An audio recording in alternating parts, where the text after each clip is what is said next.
Yeah, so I'm Steve Gallen. I'm the leader of East Suffolk Council. Brilliant. Now, just to start things off, we have a question from Sandra here. It says, when is Lowestoft going to get a decent road structure between here and Ipswich to enable this town to attract businesses, money and jobs? Okay, well, there's huge investment, of course, going into Lowestoft at the moment, and much of that is been very much needed in order to improve the economic development of the town. So, there's been a huge successful bid in respect of flood defences. There's been the Gullwing Bridge, the new third crossing for Lowestoft, of course, fully funded now. So these are two great things that will certainly add to the accessibility and prosperity of the town. In respect of the wider road infrastructure, the County Council are out to consultation at the moment in respect of some plans for the more southern part of the A12 to improvements, junction improvements there. As and when, if and when, should I say, Sizewell C is permitted, then there will be other road infrastructure changes in order to deal with the traffic there. So I think, like Sandra, I would love to see more investment all the time, particularly in road infrastructure, rail, buses, all the transport stuff that's going around. I would love to see more investment, but we can only take what we can take at any given time. But we continue to make that argument and make that fight to central government and to our County Council Highways colleagues in order to improve the lot. So I suppose you do appreciate that it is needed for road improvements, because the A12, that's obviously the main route from Lowestoft to Ipswich. That immediately, it just completely shuts down if there's an accident on it, because much of it is single track and whatnot. I say single track, single carriageway. So it does pose quite a bit of difficulty there, doesn't it? I mean, if that's closed, businesses do lose out. Well, of course they do, James. But that's true of any road. If there's a significant accident on the A14 Orwell Bridge, we've seen, places like that. Of course, that shuts down local areas. So I absolutely get that. But the reality is that what we need to do is to have a suitable road infrastructure that is suitable for the normal situation that we find ourselves in, which is the daily commute and the support for businesses in the locality. We can't immediately plan for emergencies, but what we can do is make sure it's fit for purpose for daily use. And Joe here has asked, can East Suffolk Council, hold Suffolk County Council to account for their failure of school children with additional needs, from failure to provide school places to their inability to produce education, health and care plans and review them? And if not, what aspect of education can East Suffolk Council help with? Well, I think the reality of that is that it's not for us to hold them to account. I think the county council absolutely understand their responsibilities in respect of education. It's not for me to tell them what they should or shouldn't be doing. What they need to do is to manage the limited budget that they have in the best way they can in order to deliver the best educational service they can, given the resource that they've got. Of course, like all councils, the county council, the same as East Suffolk Council, needs to manage its budgets in a way that delivers a multitude of services in the best way that they can. There is always going to be conflicting interests in respect of budgets.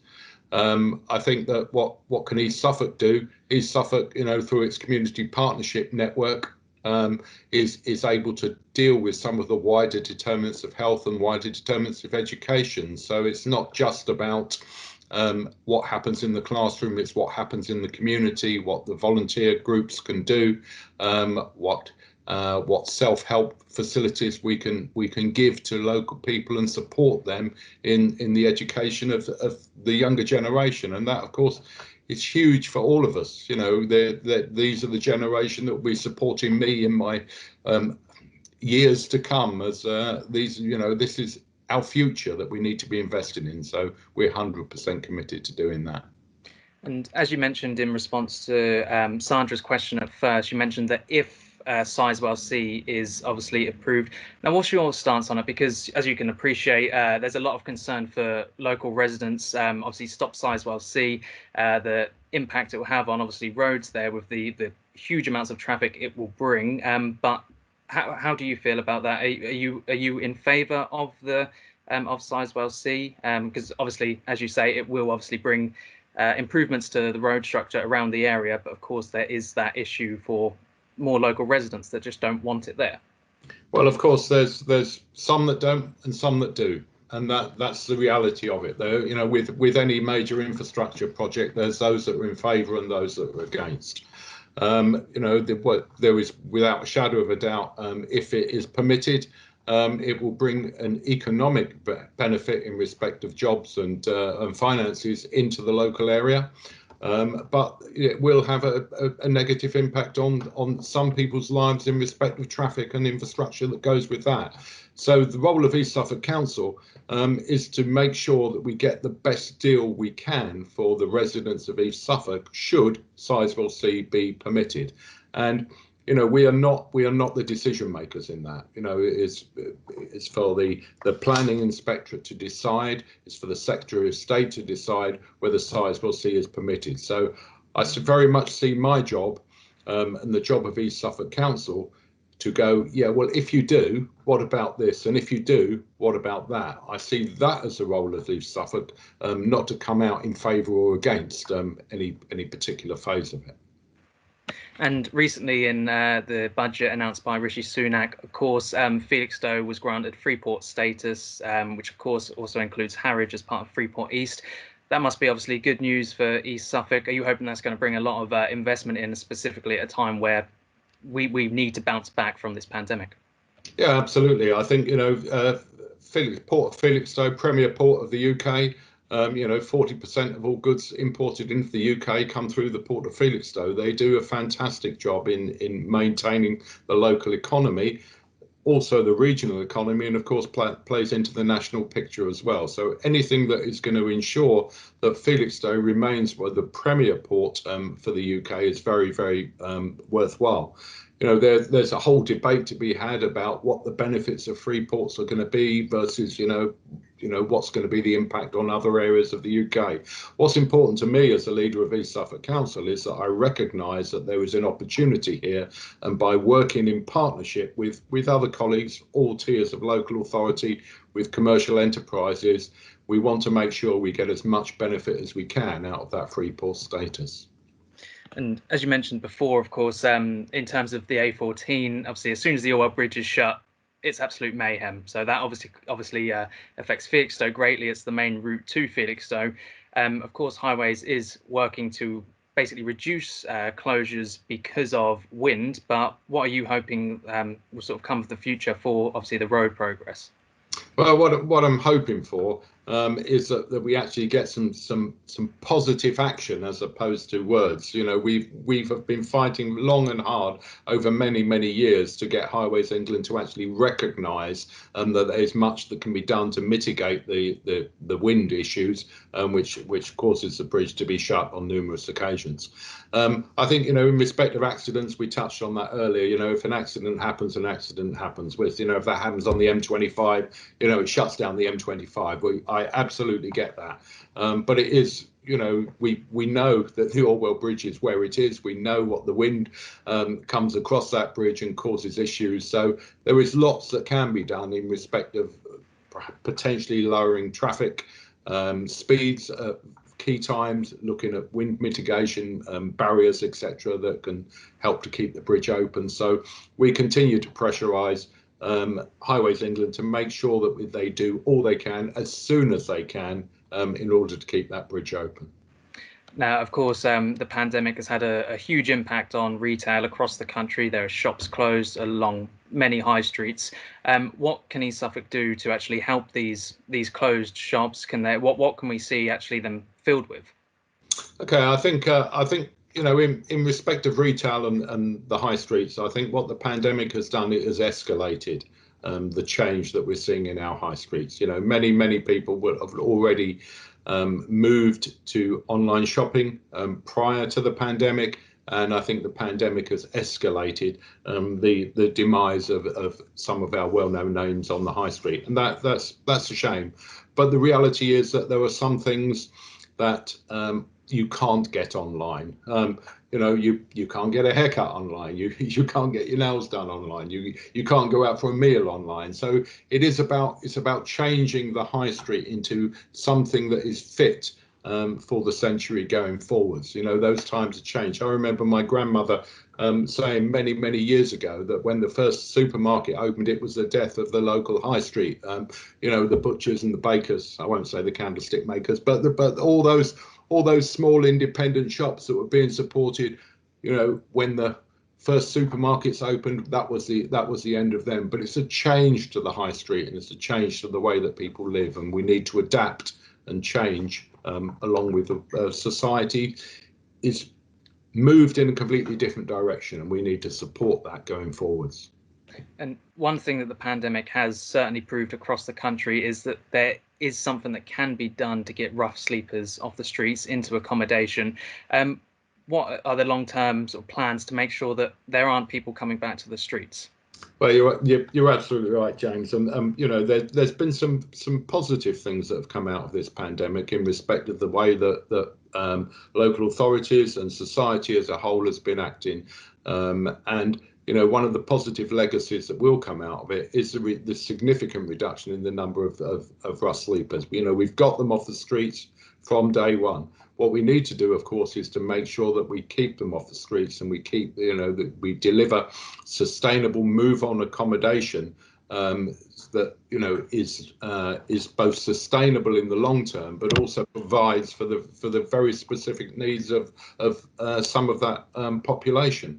So, East Suffolk Council have been working really hard. We've been, very fortunate in the funding that has come out from central government for us to do that.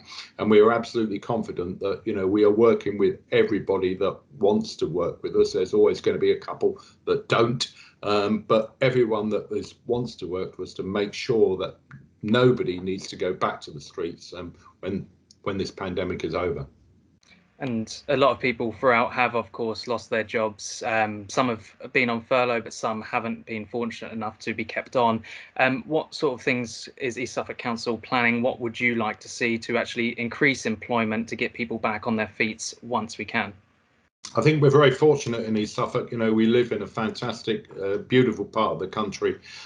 We've got huge capacity here for employment. Employment is generally lower than other places in the country, and we've got an opportunity to build on the fantastic investment that is coming into our region. You've spoken about Freeport East.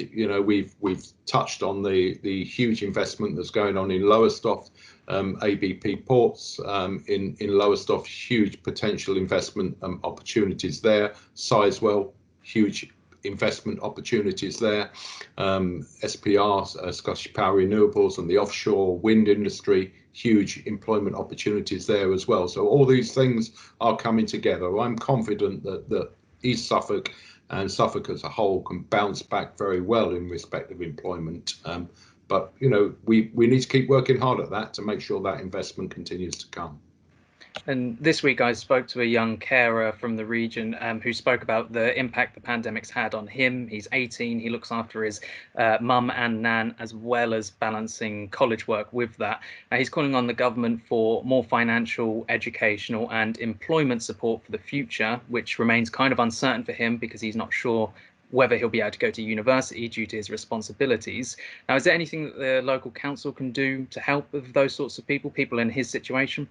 Well, I mean, we work in very close partnership with a number of organisations that support carers, both young carers and more mature carers in the communities. So absolutely, there is more that can be done. But it's not always just about throwing money at something. It is about providing that wraparound care and wraparound support and advice and guidance, and both support in respect of understanding what the issues are and what we can do to support. So I would urge anyone like that. We have community partnerships. There's 8 of them set up in East Suffolk. There are a group of councils from all levels, together with voluntary groups and organisations and partner organisations. I'd urge them to look at our website, to look at their local community partnership, to contact the people involved in that, and to present to them, well, what can you do to help me? That would be a really good question to ask the community partnership.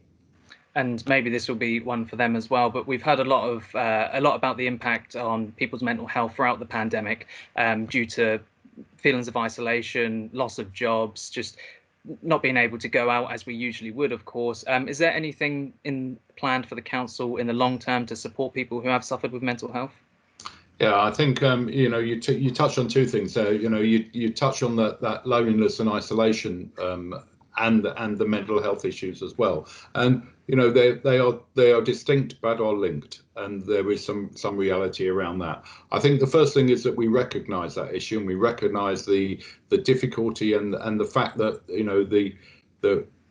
the rural aspects of some of our district can add to that as well, and the transport infrastructures that go with that create issues in itself. So there is much that is being done by local community partnerships and our overarching community partnership board, which sits above those, providing a more strategic view as to what's going on.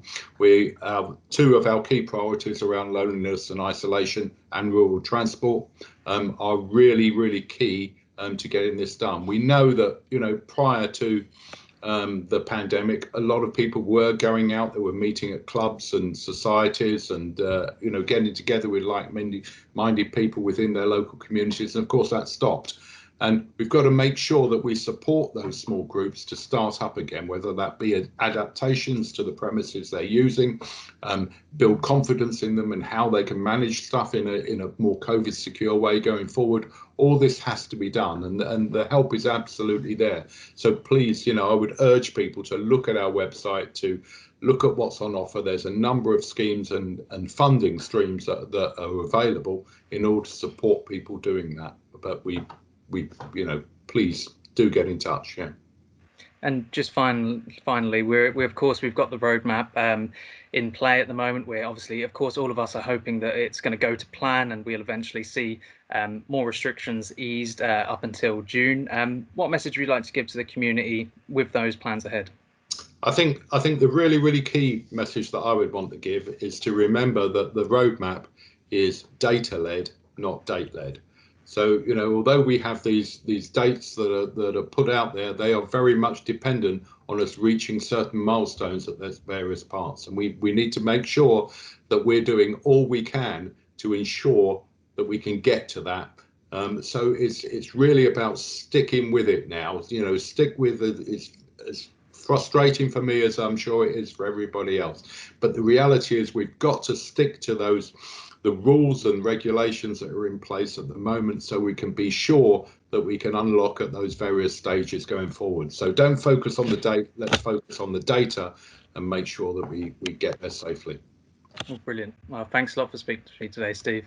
Absolute pleasure, James. Thank you.